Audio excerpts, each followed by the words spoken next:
Well, if you think about it, siblings are the longest lifetime relationship that you'll have.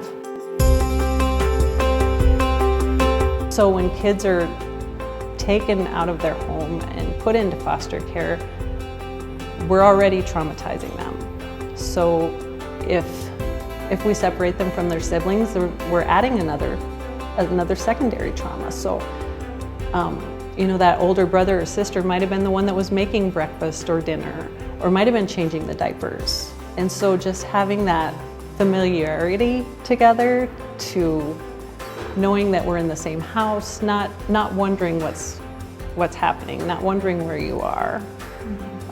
It's so important, and just adds a sense of security in an unknown time.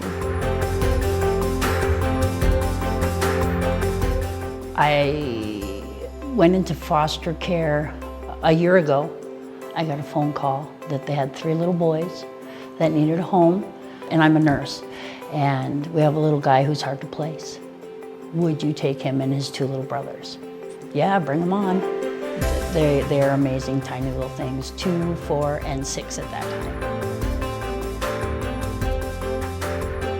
So when we didn't have the 11-year-old, the 5-year-old, well, he's 5 now, the 4-year-old was very distraught. Like when we would do visits with mom or dad, sometimes big brother would be there, and the 4-year-old would just be distraught. He wanted his big brother. So I've had the 11-year-old since March, and the 4, now 5-year-old, always says, Mama, Mama, thank you so much for bringing my brother home.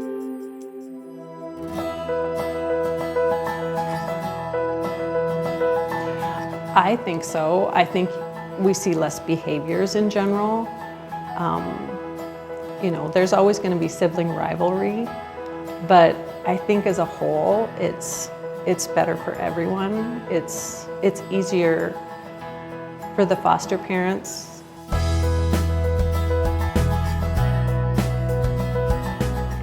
If you have 4 different siblings in 4 different homes, and there's so much time spent transporting back and forth, arranging visits, arranging appointments. If you have them all in one home, it saves time, and they're there for each other.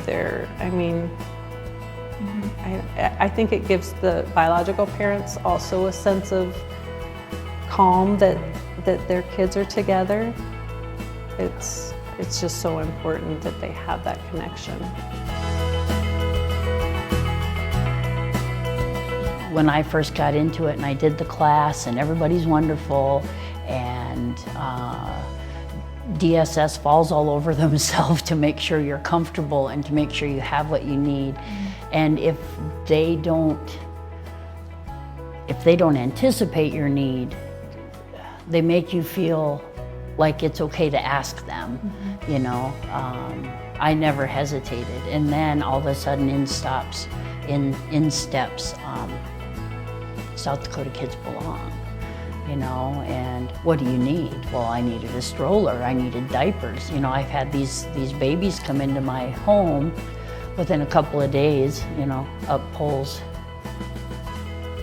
South Dakota Kids Belong with strollers and diapers and wipes and fruit snacks and clothes. And that was huge. There's always resources out there. It seems like when we ask, it just shows up. You know, people are so giving and so caring, and a lot of people would like to foster, but for whatever reason can't. So they provide monetary things like that help foster families.